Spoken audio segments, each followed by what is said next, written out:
10వ తరగతి పరీక్షలకు పదిలంగా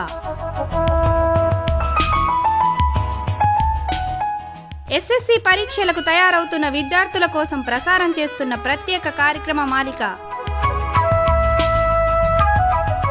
इस सत्र के अंतर्गत प्रश्न पत्र के प्रारूप के बारे में विचार करेंगे। प्रश्न पत्र एक ही प्रश्न पत्र होगा, 80 अंकों वाला प्रश्न पत्र है। इस प्रश्न पत्र के अंतर्गत 20 अंक जो हैं, 100 अंकों वाला प्रश्न पत्र के अंतर्गत अगर देखेंगे तो 20 अंक जो हैं रचनात्मक आकलन के अंतर्गत आपकी पाठशाला में आयोजित किए गए 4 रचनात्मक आकलन का औसत निकालकर उसको प्रदान किया जाता है। बाकी 80 अंकों जो है प्रश्न पत्र आपको वार्षिक परीक्षा में दी जाती है। तो इसके अंतर्गत हमें कितने ऐसे शैक्षिक मापदंड हैं, उन शैक्षिक मापदंडों के अनुसार कितने अंक प्रदान किए जाते हैं, उन शैक्षिक मापदंड की सूची देखेंगे तो पहला शैक्षिक मापदंड जो है अर्थग्राह्यता प्रतिक्रिया। इसी के अंतर्गत विवरण दिया है, अर्थ को ग्रहण करना है और आपको उसकी प्रतिक्रिया देना है। अर्थ ग्रहण करने के अंतर्गत अर्थग्राह्यता प्रतिक्रिया के अंतर्गत आप लोगों को एक पठित गद्य और अपठित गद्य, पठित पद्य, अपठित पद्य 4 दिए जाएंगे। प्रत्येक अंश के लिए आपको 5 अंक प्रदान किए जाते हैं। कुल मिलाकर अर्थग्राह्यता प्रतिक्रिया के अंतर्गत 20 अंक प्रदान किए जाते हैं। उदाहरण के तौर पर पठित गद्य के बारे में हम विचार करेंगे तो पठित गद्य जो है आपके पाठ्य पुस्तक में दिए गए 4 उपवाचक पाठ है। 4 उपवाचक पाठों में से किसी एक पाठ से अनुच्छेद दिया जाएगा, उसके अंतर्गत 5 प्रश्न पूछे जाएंगे। इसके लिए गत वर्ष जो है बहुविकल्पीय प्रश्न हुआ करते थे, इस वर्ष इसमें कुछ परिवर्तन दिया गया है। आपको इस अर्थग्राह्यता प्रतिक्रिया के अंतर्गत बहुविकल्पीय प्रश्न नहीं दिया जा रहा है, आपको उसके स्थान पर अति लघु प्रश्नों के उत्तर देना है। माने प्रश्न का स्वरूप चाहे वह शब्द में उसका उत्तर दे सकते हैं, परंतु आप शब्द में ना देकर वाक्य में दे तो आपको अच्छे अंक प्रदान कर सकते हैं। उसी तरह पठित गद्य के बारे में दिया गया अनुच्छेद को अच्छी तरह से पढ़े और उन नीचे दिए गए प्रश्नों को अच्छी तरह से पढ़कर उन प्रश्नों के उत्तर जो हैं अनुच्छेद में छांट कर उसका उत्तर दे सकते हैं। इसमें आप कोई अपने शब्दों को जोड़ने की आवश्यकता नहीं होगी, क्योंकि उसका उत्तर जो है उसी अनुच्छेद में होगा। तो यानी एक प्रश्न का उत्तर किस तरह देना चाहिए, केवल एक ही वाक्य में देने का प्रयत्न करना चाहिए। तो ये रही बात पठित गद्य की। और अपठित गद्य माने आप इस अनुच्छेद के बारे में नहीं जानते हैं, आपके पाठ्य पुस्तक से नहीं दिया जाता, किसी अन्य पाठ्य पुस्तकों से दी जाती है। क्योंकि हमें अपरिचित है तो आप ध्यान से पढ़ने का प्रयत्न कीजिए। पढ़ने के बाद प्रश्नों को समझे और उसके बाद उत्तर लिखने का प्रयत्न करें। इसके बाद आएगा पठित पद्य। पठित पद्य मानी पाठ्य पुस्तक के अंतर्गत हमें 4 पाठ दिए गए। इसके लिए भी इस पाठों के अंतर्गत जो एक कविता दी जाती है उसके अनुसार आपको पुनः 5 प्रश्न पूछे जाते हैं। इन्हें भी आपको अति लघु उत्तर देना ही होगा। तो आप कविता को जब तक अच्छी ढंग से उसका भाव समझ नहीं पाएंगे तब तक आप उसका उत्तर नहीं दे पाएंगे। इसीलिए धीमी गति से पद्य को पढ़कर अर्थ ग्रहण करने के बाद आपको उसका उत्तर लिखें तो अच्छा होगा। और इसके बाद जो है अपठित पद्य। अपठित पद्य जो है आपको परिचित नहीं होगा, किसी अन्य पुस्तकों से दी जाती है। तो इसको ध्यान से और अच्छी तरह से पढ़े, उसका भाव समझे। भाव समझने के पश्चात आप उस प्रश्नों को सही ढंग से सही विचार करके पढ़ने से आपको उत्तर मिल जाएगा। उसको अच्छी तरह से उसको लिखने का प्रयत्न कीजिए। ये भी एक ही वाक्य में लिखने वाले प्रश्न हैं। तो इस तरह पहला जो है पहला बिट अर्थग्राह्यता प्रतिक्रिया के अंतर्गत 20 अंक समाप्त हो जाते। पुनः दूसरा जो अंश है हमारे सृजनात्मकता अभिव्यक्ति, इसे कहेंगे अभिव्यक्ति सृजनात्मकता। यानी इन प्रश्नों को अभिव्यक्त कैसा करना है, सृजन कर सृजनात्मकता के ढंग से प्रश्न पूछे जाएंगे, उनका उत्तर आप उसी तरह देने का प्रयत्न करना चाहिए। तो इसके अंतर्गत 40 अंक प्रदान किए जाते हैं। इसमें 4 लघु प्रश्न होंगे और 4 निबंधात्मक प्रश्न होंगे। पहले 4 लघु प्रश्नों के बारे में बात करेंगे तो चारों को 4 अंक दिए जाते हैं। 4 प्रश्नों के लिए 16 अंक प्रदान किए जाते हैं। उदाहरण के तौर पर इसमें अगर किसी पद्य भाग से कवि के बारे में पूछा गया तो गद्य भाग से लेखक के बारे में नहीं पूछा जाता।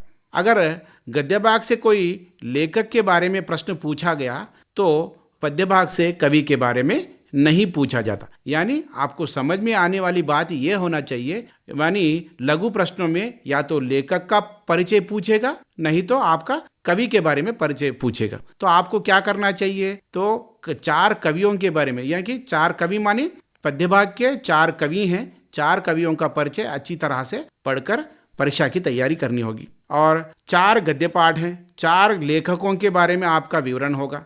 माने आप अगर 4 लेखकों के बारे में पढ़ते हैं तो आपको 4 अंक प्राप्त कर सकते हैं। 4 कवियों के बारे में पढ़ सकते हैं तो आप 4 अंक पा सकते हैं। इस तरह कवि या लेखक के बारे में। और रही बात 3 प्रश्नों के, पद्य भाग के एक कवि अगर पूछा गया तो दूसरे प्रश्न एक पद्य भाग से पूछा जाएगा। अगर गद्य भाग में एक लेखक के बारे में पूछा गया, दूसरा और एक प्रश्न गद्य भाग से पूछा जाएगा। ये लघु प्रश्न है। लघु प्रश्न 4 अंकों वाला है। उसके लिए आपको कम से कम उसे 5-6 वाक्यों में उसको समापन करना है, ज़्यादा लिखने का प्रयत्न करना है। अगर आप ज़्यादा कुछ वाक्य जोड़ने के प्रयत्न करेंगे तो वो विषय के अनुकूल नहीं होगा। विषय से बिगड़कर विषय से अनुकूल लिखने का प्रयत्न करेंगे तो आप अच्छे से अंक प्राप्त सकते हैं। पहले कहीं भी हो, किसी भी परीक्षाओं में लिखने के प्रश्न अच्छी तरह से पढ़ेंगे तो आप उत्तर देने में आपको बहुत ही सुविधा होगी। प्रश्न समझना चाहिए, आप उसका अपने मन में सोचना चाहिए इसकी सीमाएं क्या है, इस प्रश्न को मैं कहाँ तक लिख सकता हूँ। अगर उसकी सीमाएं आपको पहचान लिए तो आप उस प्रश्न का उत्तर जो है अच्छी तरह से उसको दे सकते हैं। तो इस तरह 16 अंक जो हैं लघु प्रश्नों के लिए हो जाएगा। और दूसरा जो अंश जो है इसी के अंतर्गत पद्य भाग से 2 प्रश्न पूछे जाएंगे। इसमें विकल्प होगा, अंदरूनी विकल्प है ये। तो आप माने अंदरूनी विकल्प यानी आपको एक ही प्रश्न का उत्तर देना होगा। ये निबंधात्मक प्रश्न है। इसके लिए 7 अंक दिए जाते हैं आपको। गत वर्ष इसके लिए 8 अंक दिए जाते थे। इस साल जो है इसका परिवर्तन किया गया है। 7 अंक के लिए आपको कम से कम आपको 20 पंक्तियों में इसका उत्तर जो है देना पड़ेगा। अच्छी तरह से विवरण होगा और ये कोई भी हो, या चाहे लघु प्रश्न हो या निबंधात्मक प्रश्न हो, आपके पाठ्य पुस्तक के अंतर्गत पाठ के अंत में दिए गए अभ्यास में से एक भी प्रश्न नहीं पूछा जाएगा। आपको यह भी शंका होगी कि प्रश्न कहाँ से आएंगे। प्रश्न आपको विषय वस्तु से जुड़े हुए पूछे जाएंगे, हट के नहीं। जो पाठ के अंदर गए हैं, पाठ के आधार पर ही आपको प्रश्न पूछे जाएंगे। माने आप जब तक अच्छी तरह से पाठ्य पुस्तक नहीं पढ़ते इन प्रश्नों का उत्तर नहीं दे सकते। तो आप इस तरह निबंधात्मक प्रश्न को लिखना पड़ेगा। 2 पद्य भाग से दिए जाएंगे, 1 का उत्तर देना पड़ेगा। और उसी तरह गद्य भाग से 2 प्रश्न पूछे जाएंगे और इसमें से भी आपको बहु अंदरूनी विकल्प होगा।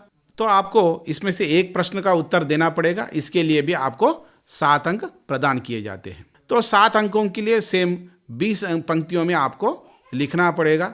इसको अच्छे अलग अलग अनुच्छेद में सविस्तार से अच्छे शब्दों की शब्द भंडारों के साथ उपयोग करते हुए उसका विवरण देना होगा। माने यहाँ पे सविस्तार से क्यों कहा गया है, आपको ध्यान देने वाली बात यह है कि जब जांच करता है, जांचकर्ता को कुछ निर्देश है, निर्देश के अनुसार उसका अंकों की प्रधानता होगी। माने आप अगर त्रुटियां करेंगे, कम से कम 5 त्रुटियां होगी तो उसमें आपको छूट दिया जाएगी, और 5 से बढ़कर होगा तो आपका अंक जो है 1 अंक उसको काट दिया जाएगा। आप बिना त्रुटियों की। और रही बात क्रमिकता, जैसे ही पहले ही कहा गया है कि वाक्यों में क्रमिकता होनी चाहिए और विषय का अगर पहली बार आप विवरण देते हैं उसी क्रमिकता के साथ उसका विवरण समाप्त होनी चाहिए। यही उसकी वाक्य क्रमिकता है। इस पर भी आपको अंक प्रदान किए जाते हैं। और भाव स्पष्टता, अगर प्रश्न के ऊपर आप सही उसका समझ सकते हैं तो उसकी स्पष्टता जो है आप दे सकते हैं, उस पर भी अंक प्रदान किए जाते हैं। इस तरह जांचकर्ता को जो है उसके निर्देश के अनुसार आपको अंक प्रदान किए जाते हैं। हम यहाँ पहले भाग में जो है 20 अंक समाप्त कर चुके हैं और उसके बाद दूसरे अभिव्यक्ति सृजनात्मक के अंतर्गत 40 अंक, इस तरह 60 अंकों वाला प्रश्न पत्र समाप्त हो गया। अब आखिरी बात जो है 40 अंकों के अंतर्गत और एक प्रश्न है सृजनात्मक प्रश्न। इसमें 3 प्रश्न पूछे जाते हैं। 3 प्रश्नों में से आपको दोनों का उत्तर देना पड़ेगा। दोनों के लिए आपको 5 अंक जो हैं प्रदान किए जाते हैं। इसमें कई ऐसे प्रकार के विकल्प हैं। इसके अंतर्गत क्या दिए जाते हैं, आगे आने वाले सत्रों में आपको सविस्तार से समझाया जाएगा कि एक एक शैक्षिक मापदंड के अनुसार किस तरह के प्रश्न पूछे जाते हैं। तो इसके अंतर्गत तीनों प्रश्नों के अगर तीनों में से आपको एक विकल्प होगा, 2 प्रश्नों का उत्तर देना पड़ेगा। पहले गत वर्ष के अंतर्गत तीनों में से आपको 1 लिखना पड़ता था, उसके लिए आपको 10 अंक प्रदान किए जाते थे। तो आज इस वर्ष जो है तीनों में से आपको 2 लिखना पड़ेगा। एक प्रश्न के लिए 5 अंक और दूसरे प्रश्न के लिए 5 अंक दिए जाएंगे। इस तरह 60 अंकों वाला प्रश्न पत्र समाप्त हो जाता है और बाकी जो है 20 अंक इस वर्ष जो है सरकार की नीति बदलकर हमें बहुविकल्पीय प्रश्नों के रूप में पार्ट भी दिया जा रहा है। ये अलग प्रश्न पत्र आपको यानी दिया जाएगा। इस पार्ट बी को आप उत्तर पुस्तिका से जोड़कर आपके इन्विजिलेटर को दे देना है, इसे घर नहीं ले जाना है। और पार्ट बी के अंतर्गत आपको केवल आपको सोचने वाले, अगर आप स्मॉल ABCD भी जानते हैं तो भी उसमें नहीं लिखना है, केवल कैपिटल ABCD को ही अंकित करना है।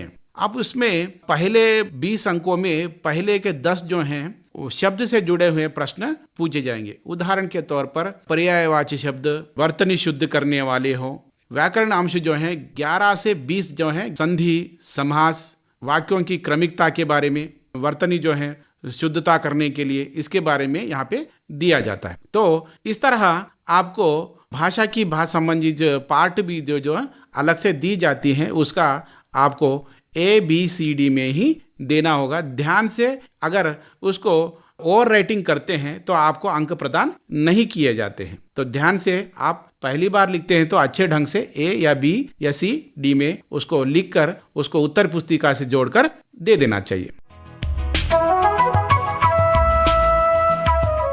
10వ తరగతి పరీక్షలకు పదిలంగా